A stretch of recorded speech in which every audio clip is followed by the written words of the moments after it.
Answer writing के दो सबसे बड़े चैलेंज हैं। पहला है your motivation to continue and second most important is assessment. Assessment बहुत टफ टास्क है क्योंकि जब तक सब्जेक्ट एक्सपर्ट नहीं होगा तब तक असेसमेंट राइट नहीं हो सकती। और ये आपको पता चलेगा जब हमारे वेबसाइट पे जाएंगे और देखेंगे मोर देन 500 टॉपर्स कॉपी। एक सब्जेक्ट एक्सपर्ट के साथ असेसमेंट, प्रैक्टिस, लर्निंग, इंप्रूवमेंट का मतलब क्या होता है? This is the real purpose of the test series and answer writing and this is what precisely we do at GS school.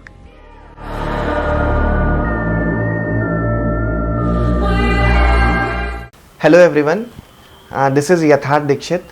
I have secured All India rank 411 in UPSC Civil Services Examination of 2024.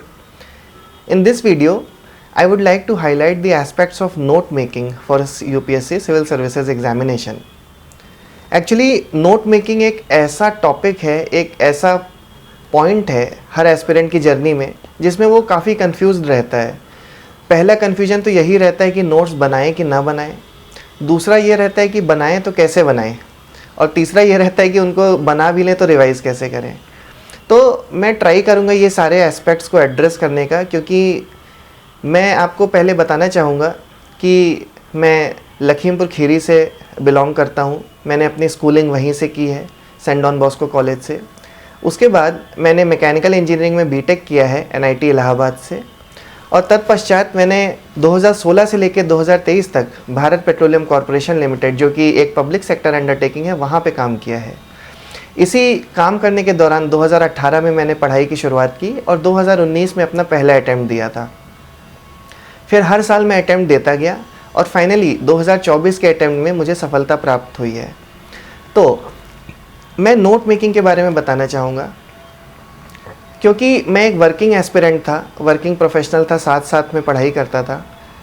तो मेरे मन में ये blockade कई बार आता था कि note making तो एक बहुत ही बड़ा टास्क है, क्योंकि सिविल सर्विसेज एग्ज़ाम में इतने सारे सब्जेक्ट्स हैं। अब हिस्ट्री, पॉलिटी, इकोनॉमी, एथिक्स, ऐसे, ऑप्शनल, इतने सारे सब्जेक्ट्स हैं, इनको पढ़ने और समझने में ही इतना टाइम लगता है, तो इनके नोट्स हम कब बना पाएंगे? तो ये ब्लॉकेड मेरे मन में बहुत टाइम तक रहा। एंड स्टार्टिंग में मैंने नोट मेकिंग नहीं की, ना हिस्ट्री में की, ना इकोनॉमी में की, ना ज्योग्राफी में की। मैंने नोट मेकिंग सिर्फ एथिक्स में की, और वो भी इसलिए क्योंकि जिन मैंने अंसारी सर के टेलीग्राम से वीडियोस देखे थे वो क्लास में डिक्टेट करते थे, इसलिए उसके नोट्स बन गए।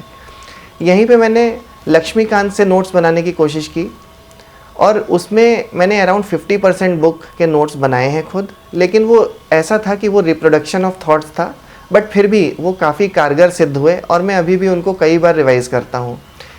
तो मैं बेसिकली ये कहना चाहता हूँ कि नोट मेकिंग एक डिफ़िकल्ट टॉपिक है, जिसको कैसे करें वो एक कला है अपने आप में। लेकिन जैसे जैसे टाइम बीता, जैसे जैसे अटैम्प्ट्स बीते, मैंने ये रियलाइज़ किया कि नोट मेकिंग बहुत ज़रूरी है। और ये ज़रूरी इसलिए है क्योंकि ये एग्ज़ाम इतना वास्ट है कि इतने सारे सब्जेक्ट्स को रिवाइज़ कर पाना बहुत ही मुश्किल है। आप प्रीलिम्स है उससे एक दिन पहले, 2 दिन पहले सारे सब्जेक्ट्स को रिवाइज़ कैसे करेंगे जब इतनी मोटी मोटी किताबें आपके सामने रखी हुई हैं? तो ऐसे में हमारे नोट्स बहुत काम आते हैं। मैं ये भी कहना चाहूँगा कि एक कोई यूनिफॉर्म स्ट्रेटजी नहीं है, हर एस्पिरेंट की अलग अपनी जर्नी है। मेरे पास खुद कुछ टॉपिक के नोट्स हैं, कुछ सब्जेक्ट के नोट्स हैं, कुछ सब्जेक्ट के नोट्स नहीं हैं अभी भी। जैसे मेरे पास हिस्ट्री के, ज्योग्राफी के, इकोनॉमी के अभी भी कोई नोट्स नहीं हैं। मेरे पास जो बेसिक हैंडआउट्स हैं मैंने उन्हीं में मल्टीपल टाइम्स हाईलाइट किया है, उनको अंडरलाइन किया है, मैं उन्हीं से पढ़ता हूँ। लेकिन कई चीज़ों के मेरे पास नोट्स हैं भी, जैसे एनवायरनमेंट है, साइंस एंड टेक है, पॉलिटी है, इन सब के मैंने नोट्स बनाए हैं, ऑप्शनल के नोट्स बनाए हैं। तो मैं ये कहना चाहूँगा कि there is no one spoon fits all approach. ऐसा नहीं है कि एक स्ट्रेटजी सबके लिए काम करेगी। ये यूपीएससी की जर्नी ही ऐसी है कि आपको ट्विक करना पड़ेगा चीज़ों को अपने रिक्वायरमेंट, अपने समय की अवेलेबिलिटी के हिसाब से।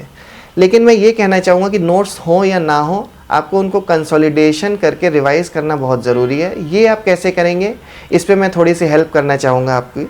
नोट्स में कई बार बच्चों का ये डाउट आता है कि हम लोग ऑफलाइन नोट्स बनाएं या ऑनलाइन नोट्स बनाएं। तो मैंने दोनों ही अप्रोच फॉलो किए हैं। मैंने स्टार्टिंग में ऑनलाइन नोट्स, एक एवर नोट करके ऐप था, उस पर बनाए हैं, लेकिन उसमें कई सारी अच्छी बातें भी हैं तो कुछ नेगेटिव्स भी हैं। अच्छी बातें ये थी कि उसको उनमें बहुत ही फ्लेक्सिबिलिटी है, आप उन नोट्स को ईज़िली शेयर कर सकते हैं, दोस्तों के साथ शेयर कर सकते हैं, उसमें वो लोग भी एडिशन कर सकते हैं जो कि फ़िज़िकल नोट्स में नहीं होता है। आप इजीली अपने मोबाइल या टैबलेट में या लैपटॉप में उसको कैरी कर सकते हैं। वहीं पे फ़िज़िकल नोट्स को आपको हर टाइम एक वेट की तरह रहेगा जिसको आपको कैरी करना है। ये ऑनलाइन नोट्स में नहीं होता है। लेकिन ऑनलाइन नोट्स में एक बात जो है जो डिफ़िकल्ट होती है वो ये होता है कि हम लोग उसमें कॉपी पेस्ट कर सकते हैं। तो मेरे साथ क्या होता था कि मैं कॉपी करने के चक्कर में मुझे लगता था कि यहाँ पे थोड़ा और कंटेंट इंपॉर्टेंट है, वो भी कॉपी कर लेते हैं। तो कई बार वो बहुत ही बल्की नोट्स हो जाते थे। तो अल्टीमेटली वो चीज़ें इतनी अच्छी नहीं रही, तो फिर मैंने ऑनलाइन नोट्स को फिर गिव अप किया और फिर टाइम के साथ मैं ऑफ़लाइन नोट्स पे आया, ऑफ़लाइन नोट्स पे शिफ्ट हुआ। क्योंकि मैंने ये फ़ील किया कि जब ऑफ़लाइन नोट्स हम लोग बनाते हैं तो उसमें कहीं ना कहीं एक मेमोरी हमारी एसोसिएट हो जाती है और रिकॉलिंग में थोड़ा सा आसानी होती है।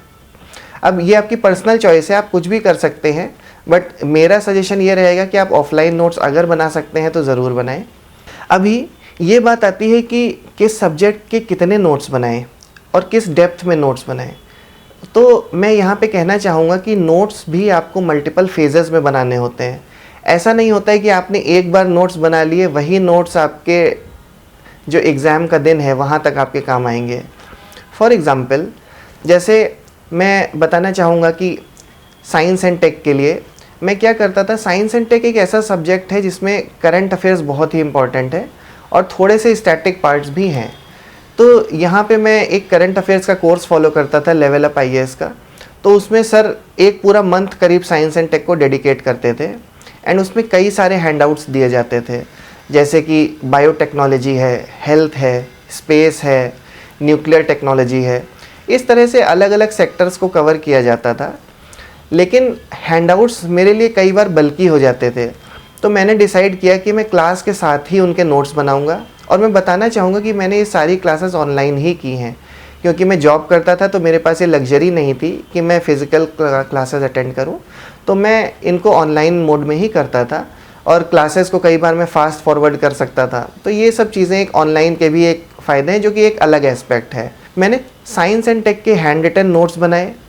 फिर मैंने क्या किया, ये मेरे फर्स्ट नोट्स थे जो कि एक मेरे बेस नोट्स बन गए। अब मैंने हैंडआउट और क्लास को हटा दिया एक बार पढ़ने के बाद। अब मैं क्या करता था, अब इन्हीं नोट्स को मैं मल्टीपल टाइम्स रिवाइज़ करता था। फिर जब मैं सेकेंड टाइम रिवाइज़ करता था तो इसमें मैं अब चीज़ों को हाईलाइट करना शुरू करता था। जनरली मैं पहला जो रिवीजन होता था उसमें मैं येलो कलर के हाइलाइटर से यूज़ करता था और जो जो चीज़ें इंपॉर्टेंट लगती थी उन नोट्स में उसको मैं हाईलाइट करता जाता था।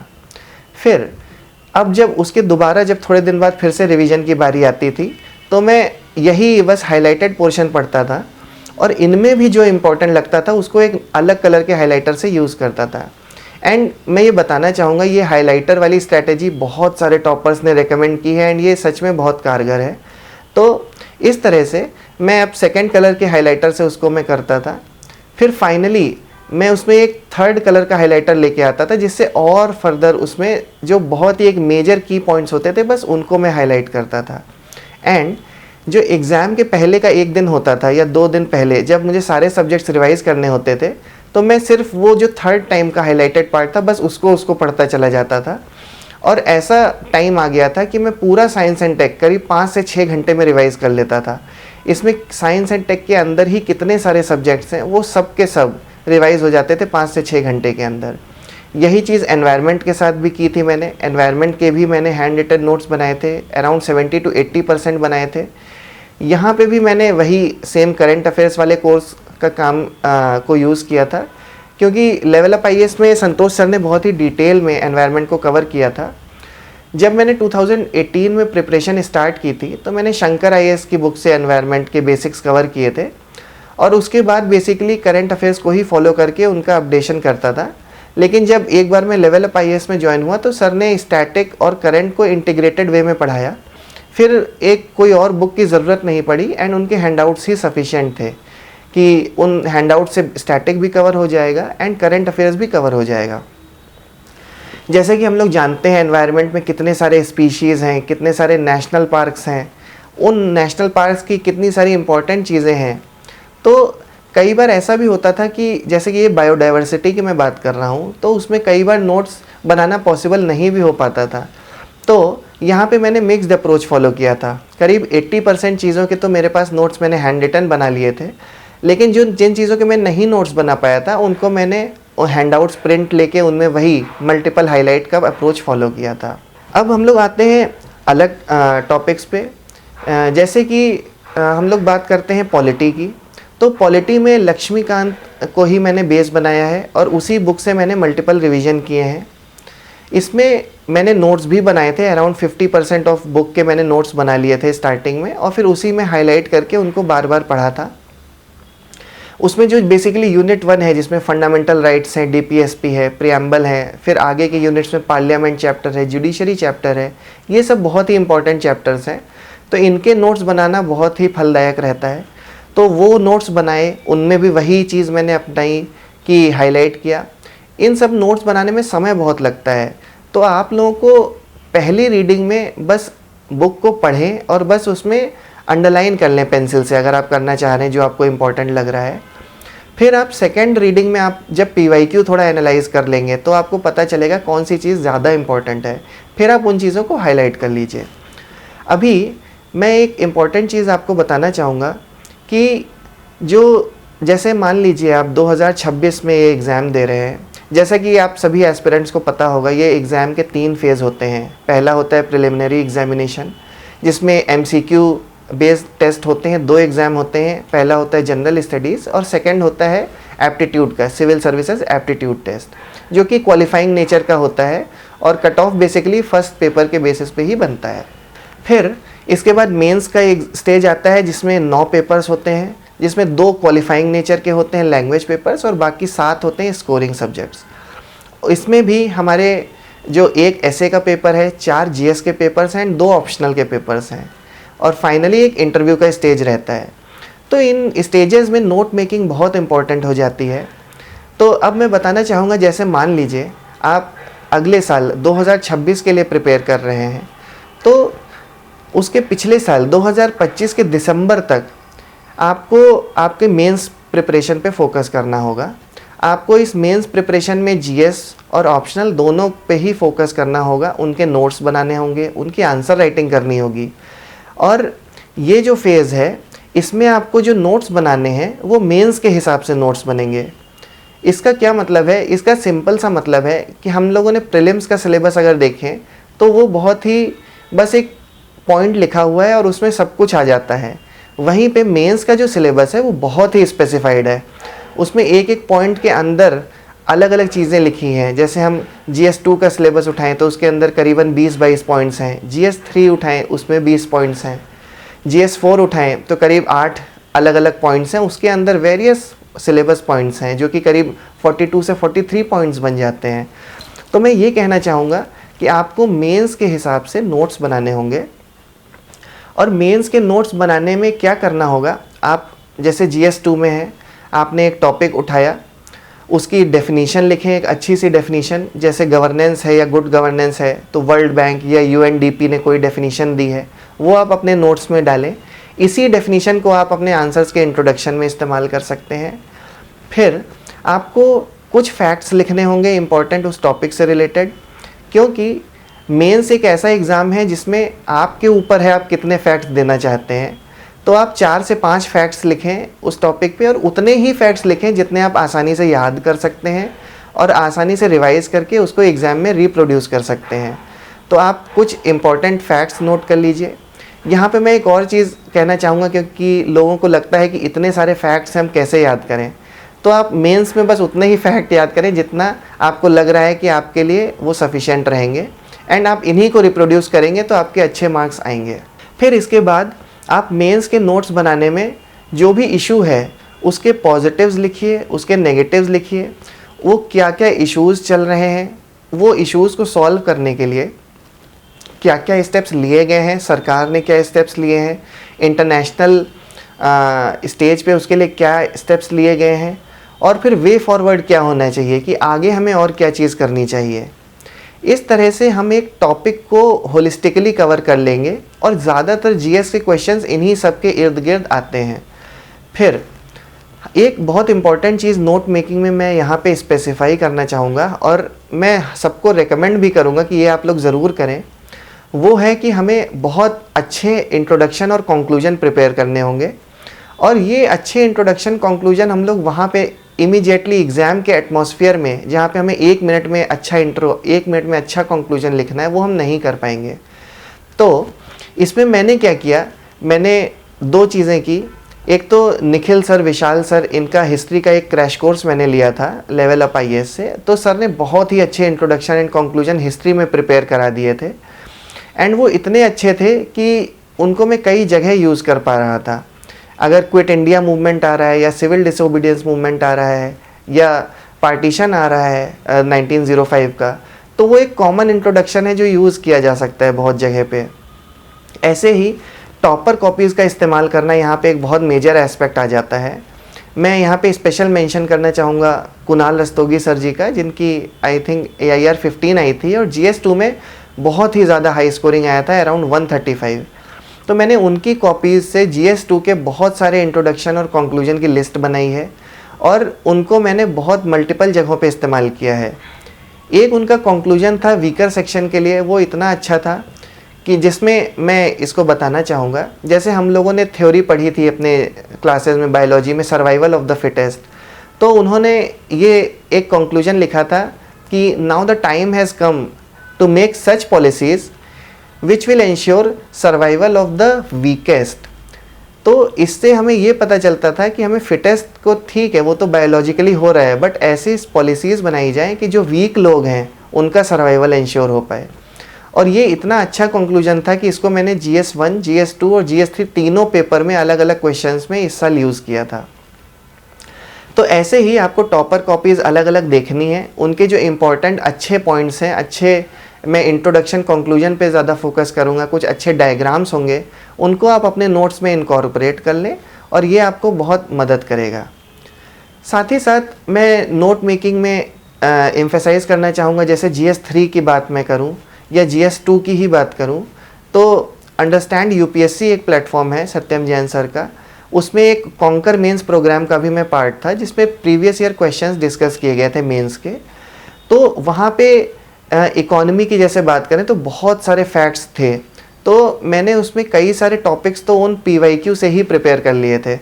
PYQ में इतने अच्छे अच्छे फैक्ट्स दिए थे, जैसे लॉजिस्टिक्स में हमारी क्या रैंकिंग है, हमारा कितना परसेंटेज वेस्टेज हो जाता है लॉजिस्टिक्स के दौरान हमारे पेरिशेबल आइटम्स का, या फिर हम लोग कैसा परफॉर्म कर रहे हैं अलग अलग इंडिसेस पे, जो कि अलग अलग जगह काम आ जाता था। तो इस तरह से वो फैक्ट्स भी मैंने नोट किए थे और जो टॉपिक वाइज नोट्स थे उन्हीं में उनको ऐड कर लिया था। तो इस तरह से नोट मेकिंग जो है एक थोड़ा सा आसान टास्क हो गया था। यहीं पे मैं और भी बताना चाहूँगा, जैसे GS2 में इंटरनेशनल रिलेशंस है, ये एक ऐसा पार्ट था जिसमें मुझे काफ़ी डर लगता था कि इतने सारी कंट्रीज़ हैं कैसे करेंगे। तो फिर मैंने यहाँ पे भी, मैं मेंस प्रोग्राम का पार्ट था लेवल अप IAS में, वहाँ पे जो हैंडआउट्स दिए गए थे, अगेन हैंडआउट्स बहुत बल्कि लगते थे मुझे, तो मैंने उन हैंडआउट से पिक कर करके नोट्स बनाए, 1 पेज के नोट्स बना लिए। एंड उसमें जब एक बार हिस्ट्री नोट कर ली, फॉर एग्जांपल जैसे इंडिया रशिया है या इंडिया चाइना है या इंडिया USA, कोई भी रिलेशंस है, तो उनकी जो हिस्ट्री रही है वो तो सेम रहेगी, तो उसको सबसे पहले नोट कर लेता था। और फिर जब टाइम आता था एग्ज़ाम का, उस टाइम मैं उनको करंट डेटा फैक्ट से अपडेट कर लेता था। इसमें मैं मेंशन करना चाहूँगा ओनली IAS का, उनकी फैक्ट्स की बुकलेट्स आती है जो कि बहुत काम आई। उसमें बहुत सारे फैक्ट्स हैं अलग अलग GS को लेके। आप इंटरनेशनल रिलेशंस की ही जैसे बात करें तो जैसे इंडिया चाइना है तो उनका कितना ट्रेड है, कितना ट्रेड डेफिसिट है, कितना हमारा डिफेंस रिलेशंस है, ये सारी चीज़ें, ये फैक्ट्स बिल्कुल अपडेटेड बहुत अच्छे से कवर होते थे। तो वो चीज़ों को मैंने अपने नोट्स में इनकॉर्पोरेट कर लिया था। इस तरह से नोट्स जो थे वो स्टैटिक और डायनेमिक का बहुत अच्छा मिश्रण हो गया था। जैसे GS3 में इंटरनल सिक्योरिटी की बात करें तो वहाँ पे बहुत सारे फैक्ट्स हैं, उन सबको बहुत अच्छे से कवर किया गया था। ये जस्ट मैं एक एग्जांपल दे रहा हूँ, ऐसे ही अलग अलग एस्पेक्ट्स को कवर किया गया था। तो जो एस्पेक्ट्स रेलिवेंट हैं, जो आपके नोट्स में मिसिंग हैं, आप उनको ऐड कर लीजिए। लेकिन ये ध्यान रखिए कि नोट्स को ओवरडू नहीं करना है, उनको इतना ज़्यादा बल्कि नहीं बना लेना है कि चीज़ें हो ही ना पाएँ। तो आपको ये चीज़ों पे ध्यान रखना होगा। और एक बार जब नोट्स बन जाते हैं तो इसमें फिर से आपको वही हाइलाइटर वाले कॉन्सेप्ट का इस्तेमाल करना होगा, और हाइलाइटर अलग अलग रंग का इस्तेमाल करें जिससे आपको जस्ट एग्ज़ाम के पहले रिवीजन में बहुत आसानी हो जाए। जो आपका मेंस एग्ज़ाम होता है वो बहुत ही एक हेक्टिक प्रोसेस होता है। जैसे हम लोग एसए का एग्ज़ाम दे के आते हैं, फिर हमारे पास करीब 6 से 7 घंटे होते हैं, इसमें हमें GS1 भी पढ़ना है, GS2 भी पढ़ना है, और सेकेंड डे तो और भी हेक्टिक होता है जब शाम को 6 घंटे का हम लोग 2 एग्ज़ाम्स लिख के आ रहे हैं और शाम हो गई है, बिल्कुल हम लोग बहुत ही टायर्ड फील कर रहे हैं। उस टाइम पे हमें अगले दिन का GS3 और GS4 पूरा रिवाइज़ करना है।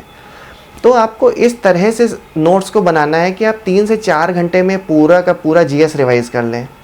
तो जैसे मैं करता था, GS1 और 2 का पेपर देने के बाद मैं सिर्फ GS3 रिवाइज़ करता था, और GS4 को मैं उसी दिन GS4 के एग्ज़ाम के पहले 1 घंटे का जो गैप होता था उसमें रिवाइज़ करता था। यहाँ पर मैं GS4 की थोड़ी सी स्ट्रैटेजी और डिटेल में डिस्कस करना चाहूँगा। GS4 एक ऐसा सब्जेक्ट है जो कि थोड़े कम एफर्ट में थोड़ा ज़्यादा रिवॉर्डिंग हो सकता है। इसमें मैं स्कोर्स की अगर बात करूँ तो मेरे पहले 2021 के मेंस में मेरे 98 मार्क्स आए थे, फिर 2023 में मेरे 119 मार्क्स आए थे, और फिर इस वाले अटैम्प्ट में हालांकि मुझे लग रहा है मैंने अच्छा इंप्रूवमेंट किया था, लेकिन स्कोर्स में वो चीज़ रिफ्लेक्ट नहीं हुई और मेरा स्कोर थोड़ा कम हो गया, 107 हो गया। लेकिन फिर भी मैं ये बोलना चाहूँगा कि 100 प्लस के स्कोर पाने के लिए कुछ एक स्ट्रैटेजीज़ हैं जो कई टॉपर्स ने भी बताई हैं और मैंने भी फॉलो की थी, और वही मैं आपसे शेयर करना चाहूँगा। मैंने इसमें अपने जो एक बेसिक नोट्स बनाए थे वो टेलीग्राम पे वीडियोस मुझे मिले थे अंसारी सर के, जो कि लुकमान IAS के टीचर हैं। वहाँ से मैंने अपने फाउंडेशन के बेसिक नोट्स प्रिपेयर किए थे, और फिर मैंने जब एक बार वो 2 रजिस्टर्स प्रिपेयर हो गए थे उसके बाद मैंने उनको कंसोलिडेशन का काम शुरू किया। इस कंसोलिडेशन में मैंने 3 से 4 स्टेप्स किए हैं। पहली चीज़, मैंने एक फ़ाइल बनाई जो कि 4 से 5 A4 पेजेस की फ़ाइल है। उसमें मैंने सारे ही टर्म्स के डेफिनीशन नोट कर लिए हैं, जैसे इंटीग्रिटी क्या है, एटीट्यूड क्या है, एप्टीट्यूड क्या है, कंपैशन क्या है, अकाउंटेबिलिटी क्या है, जितने भी हमारे टॉपिक्स हैं वो मैंने हर एक टॉपिक की लिस्ट उनकी डेफिनीशन बहुत अच्छे से लिख ली थी, और जब भी क्वेश्चन आता था एथिक्स में तो मैं उसी डेफिनीशन से उसको इंट्रोड्यूस करता था। ये करीब 4 से 5 A4 शीट्स में हो जाता है काम। फिर नेक्स्ट मैंने क्या किया, उन्हीं बेस नोट से मैंने एग्जाम्पल की लिस्ट बनाना शुरू की, और पहला एग्जाम्पल लिखता था और उसके बाद मैं वो क्वालिटी लिखता था जो क्वालिटी से एसोसिएटेड वो एग्जाम्पल था। फॉर एग्ज़ाम्पल मैं लिखा मैंने TN सेशन सर का नाम, तो उनको मैंने इंस्टीट्यूशनल इंटीग्रिटी में दिया। फिर जैसे एक पहली फ़ाइल ये कंप्लीट हो गई है जिसमें मैंने डेफिनीशंस कवर की हैं, फिर मैंने एक सेकंड फ़ाइल बनाई जिसमें मैंने एग्जाम्पल्स नोट किए बहुत सारे, और इसमें मैंने अलग अलग एग्जाम्पल के सामने वो क्वालिटी भी लिखी कि उस क्वालिटी पे अगर कोई क्वेश्चन आता है तो मैं इस एग्जाम्पल को वहाँ पे कोट करूँगा। जैसे एग्जाम्पल के लिए मंजूनाथ षणमुगम जी का नाम है, उनका ऑनेस्टी में एग्जाम्पल दिया जाता है, तो जब भी ऑनेस्टी का सवाल आता तो मैं इनको कोट कर देता। ऐसे ही बहुत सारे सिविल सर्वेंट्स के भी एग्जाम्पल्स हैं। अब ये एक जानने की चीज़ है, ऐसा ज़रूरी नहीं है कि आप सिर्फ सिविल सर्वेंट्स के ही एग्जाम्पल लिखें, आप बड़ी बड़ी पर्सनैलिटीज़ के भी नाम लिख सकते हैं, उसमें कोई दिक्कत नहीं है। इस तरह से ये सेकंड फाइल मेरी आ गई, और इसको मैंने अपडेट किया जो टेस्ट सीरीज़ में एग्जाम्पल्स होते थे, जो फीडबैक मिलता था अलग अलग जगह से, वहाँ से मैंने इसको नोट्स में अपडेट किया। यहाँ पे मैं एक और चीज़ बताना चाहूँगा कि मेंस की जो टेस्ट सीरीज़ होती थी या फिर प्रीवियस ईयर क्वेश्चंस जो मैं लिखता था उनको मैं चेक करवाता था। या तो जैसे ऑप्शनल के लिए मैंने एक टेस्ट सीरीज़ ले रखी थी लेवल अप IAS की, वहीं पे GS में मैंने इस साल कोई टेस्ट सीरीज़ अलग से नहीं ली थी। मैंने विजन IAS के जो अभ्यास के पेपर्स थे वो फ्रीली अवेलेबल थे, वो मैंने लिखे थे, और मैंने बहुत सारे प्रीवियस ईयर क्वेश्चंस लिखे थे, और इन प्रीवियस ईयर क्वेश्चंस को मैंने कन्वर्ट IAS एक प्लेटफॉर्म है वहाँ पे एवेल्यूएट करवाया था। तो यहाँ पे मैं बताना चाहूँगा कि जो मार्किंग दे रहे हैं उस पर आप फोकस मत करिए, बट उनका जो फीडबैक है उन फीडबैक को आप अपने नोट्स में इनकॉर्पोरेट कर लीजिए जितना भी पॉसिबल हो पाता है, और वो नोट्स आपके एग्ज़ाम में काम आते हैं। अगर वो क्वेश्चन की डिमांड को हिट करते हैं तो उसमें आप उनको इनकॉर्पोरेट करिए, नहीं तो उनको सेफली इग्नोर कर दीजिए। तो GS4 की मैं बात कर रहा था, तो यहाँ पे 2 शीट्स तैयार हो गई हैं, एक डेफिनीशन की है, दूसरी एग्जाम्पल्स की है। इन एग्जाम्पल्स को आपको अपडेट करते रहना पड़ेगा टेस्ट सीरीज़ और करंट अफेयर्स से। फिर एक मैंने थर्ड डायग्राम का एक GS4 में लिस्ट बनाई थी। यहाँ पे मैं मेंशन करना चाहूँगा, एक टॉपर मैम रही हैं महक जैन मैम, उनके टेलीग्राम चैनल से बहुत सारे डायग्राम्स थे, जिन डायग्राम्स को मैंने लिया और अपने नोट्स में इनकॉर्पोरेट किया। इस तरह से एथिक्स में कई जगह कवर हो गई। और एक लास्ट चीज़ थी जो मैं बोलूँगा कि ऐसा पार्ट है जिसको आपको बिल्कुल कॉम्प्रोमाइज़ नहीं करना है एथिक्स में, वो है इसका सिलेबस। एथिक्स के सिलेबस में करीब 42 से 43 पॉइंट्स हैं जो कि आपको बाय हार्ट याद करने होंगे। इसमें आप बिल्कुल ये मत सोचिए कि कैसे याद करेंगे, आप उनको बार बार रिवाइज करिए, आप याद करिए। इनफैक्ट जो 1 घंटे का गैप होता था GS3 के पेपर के बाद में, उसमें मैं यही सिलेबस और यही जो शॉर्ट नोट्स बनाए हुए हैं डेफिनीशन के और एग्जाम्पल्स के, बस इतने को रिवाइज करके फाइनल एग्ज़ाम देने जाता था। तो ये जो डेफिनीशंस और ये जो सिलेबस के पॉइंट्स हैं ये बहुत काम आते थे। मैं इस GS4 की स्ट्रेटजी में लास्ट पॉइंट ये रखना चाहूँगा, जैसे थ्योरी के क्वेश्चंस में बहुत दिक्कत होती थी, तो थ्योरी के क्वेश्चंस में जो भी क्वेश्चन पूछा जाए आप उसको डिफ़ाइन करिए, फिर हेडिंग बनाइए क्वेश्चन में क्या पूछा गया है, और फिर आप ट्राई करिए 7 to 8 पॉइंट्स जनरेट करने का उस क्वेश्चन से रिलेटेड। और हर पॉइंट में आप जो सिलेबस के अलग अलग कीवर्ड्स हैं उनका इस्तेमाल करिए। और ऐसा बिल्कुल मत सोचिए कि ये कीवर्ड्स रिपीट होंगे, क्योंकि ये कीवर्ड्स फाउंडेशन है एथिक्स के, तो इनको हम लोग फ्रीली यूज़ कर सकते हैं अलग अलग क्वेश्चंस में। तो आप उनको यूज़ करिए और वहाँ पे एग्जांपल्स दीजिए, जितने मैक्सिमम एग्जांपल्स दे सकते हैं दे दीजिए, नहीं हो रहा तो शुरू के 2-3 पॉइंट्स में ज़रूर एग्जाम्पल दीजिए। इस तरह से आपका GS4 कवर हो जाएगा। और क्योंकि मैंने यहाँ पे डायग्राम की बात की, तो मैं GS1 ज्योग्राफी में भी बताना चाहूँगा। एक टॉपर रहे हैं असद जुबेरी सर, तो उनके चैनल पे जाके मैंने ज्योग्राफी के बहुत सारे डायग्राम्स लिए थे।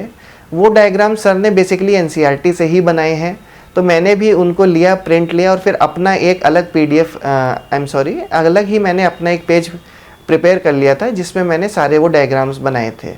इस तरह से मैं ये कहना चाहूँगा कि जो हमारा नोट मेकिंग प्रोसेस है, एक वो बड़ा पार्ट है हमारी प्रिपरेशन का, और ये मिक्स प्रोसेस है, हर एस्पिरेंट के लिए अलग हो सकता है। किसी के पास कंप्लीट नोट्स हो सकते हैं, किसी के पास कुछ के नोट्स हो सकते हैं, कुछ में हैंडआउट अप्रोच हो सकता है।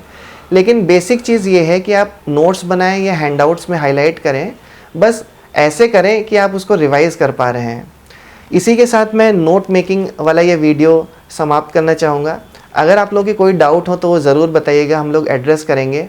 और मैं DKT के प्लेटफॉर्म को बहुत बहुत धन्यवाद देना चाहता हूँ कि उन्होंने मुझे एक ये प्लेटफॉर्म प्रोवाइड किया अपने एक्सपीरियंसेस शेयर करने का और एक अनबायस्ड ओपिनियन देने का एक प्लेटफॉर्म दिया है। बहुत बहुत थैंक यू। एंड मैं सभी एस्पिरेंट्स को ऑल द बेस्ट बोलता हूँ उनकी जर्नी के लिए।